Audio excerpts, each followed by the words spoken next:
I don't know how you guys feel about coincidence, but for me, when too many things start to stack up, I go, I smell bullshit. So I want to lay out all of the things that are coming together specifically on September 30th and then paint a best case or worst case scenario. Start with the military back in June of 2025. The U.S. Army did something really unusual, and they swore in 4 lieutenant colonels who were civilians, mind you, into something called Detachment 201. Let's talk about who those people were. So you have Meta's CTO, Chief Technical Officer, okay, Andrew Bosworth. Let's not forget that Meta owns Facebook, Instagram, and WhatsApp, 3 of the largest social media platforms on the planet. Then they swore in the CTO of Palantir, and Palantir at its core is a surveillance technology company. And just to be clear, Palantir itself doesn't collect your social media posts. Instead, government agencies do that, and then they use Palantir tools to analyze the data. So especially when you loop in the fact that Antifa was just declared a domestic terrorist organization, we'll come back to that. And then you have OpenAI's Chief Product Officer. Those are the people behind ChatGPT. And even going back one step further than that, in May, Pete Hegseth ordered that any journalists inside the Pentagon had to be escorted at all times, so they couldn't just freely roam around like they've always done. And then, of course, we know what he just did as far as calling the 800 generals back to Quantico. That brings us to media. As you're all aware, TikTok is basically going to be owned by Larry Ellison. It's a conglomerate of people, but they own 80% of TikTok, with ByteDance remaining 20%. Regardless, the short version is that obviously Larry Ellison leans very far to the right, and they're going to be controlling TikTok. And Larry Ellison's son, David Ellison, was part of the Paramount Skydance merger, which means that they now have control over CBS, MTV, Paramount Plus, BET, Comedy Central, Nickelodeon, Showtime, Paramount Pictures, CBS News, CBS Broadcasting, and a few more. And of course, obviously, we have Fox News under the control of the Murdoch family. No need for me to tell you which way they lean. And CNN, which is owned by Warner Brothers, David Ellison is now trying to buy that.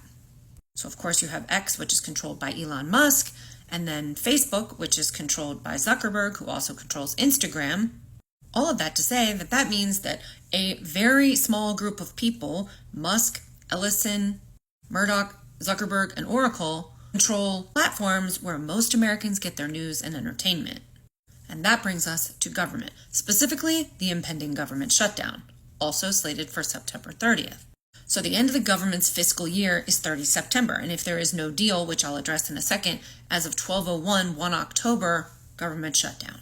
So because they couldn't come to agreement, right, about a new budget, they just passed a continuing resolution, which basically means, we're just going to keep everything as is. And they passed that in the House, but went up to the Senate, no dice. They need 60 votes. The Republicans only have 52. They need the help of at least 8 Democrats. And the Democrats are saying, no way, we're not going to play ball unless you put back in these subsidies that you're stripping out for basically the Affordable Care Act, because that would be millions of other people who would lose their health insurance. And the Democrats, for once, are actually standing 10 toes down and saying, we will not be moved. And Donald Trump is telling the Republicans, do not work with the Democrats. So, of course, you're at a stalemate. So what happens if there's a shutdown? About 2.1 million civilian federal workers will be impacted. Around 800,000 to 1 million will be furloughed, no work and no pay until it's resolved. And essential workers like air traffic controllers and law enforcement keep working, but they don't get paid until the budget thing is resolved. And of course, things like food stamps and housing assistance face delays. And in past shutdowns like the 2018-2019 one, which lasted for around 35 days, it cost the American economy billions of dollars. But this time, there's an added layer, Russell Vought. He's Trump's budget director, an unelected official, a Christian nationalist, and a key player in Project 2025. And on September 24th, Russell Vought told people to prepare for massive firings during the shutdown. Not just furloughs, right? Not like go away and come back when it's over. Just go away, don't come back. That's a big difference. Furloughs are temporary, firings are not. Normally, a reduction in force, otherwise known as an RIF, requires 60-day notice. Vought wants to use the shutdown as cover to get rid of thousands of jobs. Agencies like the EPA, HHS, education, basically anything outside of MAGA priorities. And that brings us to Trump's executive order against Antifa. And that matters because when you combine Trump's executive order with Palantir's surveillance capabilities, they have reach into pretty much every aspect of your life. What you write on Facebook, TikTok, Instagram, etc. And if it doesn't toe the party line, it could be now tagged as terrorist activity because Antifa is not an organization, so to speak. It's more an ideology. Or let me just translate. If you lean left, if that executive order is enforced narrowly, it could just target violence. But if it's enforced broadly, which I think given who we're talking about, that's more likely, you could be looking at crackdowns on protests, nonprofits, and anybody that they decide to label Antifa. And that opens the door to surveillance, asset seizure, and suppression of dissent. Now let's do the best case, worst case scenario. Enough Senate Republicans and Democrats work together, they get a deal on paper, bing, bam, boom, there's no shutdown. Hegseth's rally at Quantico turns out to be more of a, male chest-pounding morale booster. And Detachment 201, the 4 executives, tech executives that I mentioned at the top of the video, that turns out to be more of like just for innovation, but not surveillance. Press restrictions get rolled back under pressure. Media stays competitive, and it's not all just state-run media. And the Antifa executive order is enforced narrowly. Okay, that's best case scenario. Now let's talk about the more likely worst case scenario. No continuing resolution passes. Shutdown drags on for weeks or months. Vote follows through, gutting 20 to 30% of the federal workforce permanently. Essential workers stop showing up. TSA and air traffic controllers quit. There's travel chaos. Food and housing benefits stop coming through. We have a real problem here in the economy. And at the same time, the economy's bleeding about $10 billion a week.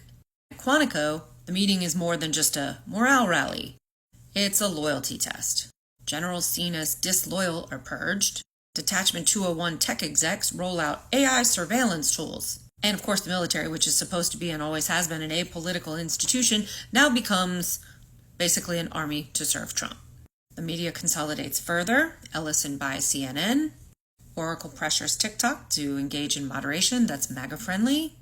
Musk and Zuckerberg tilt their platforms to the right. Narratives that align with MAGA priorities get promoted. Everybody else gets pushed down. And Trump's executive order against Antifa is enforced broadly, labeling protesters and anybody who leans left as a terrorist. Federal crackdowns follow. The Insurrection Act could even be invoked. And of course, civil liberties are eroded. By 2026, the government is smaller by 1/3. The military is completely politicized. The media is captured. And protests are basically completely suppressed. The U.S. then faces recession, unrest, and international condemnation. So guys, again, like I said yesterday, we're all adults. Those are the facts. You tell me what you think is going to happen. I gave you a best case, a worst case, and of course anything in the middle is in play. You guys let me know what you think. Share this with somebody who may want to at least have parameters in play.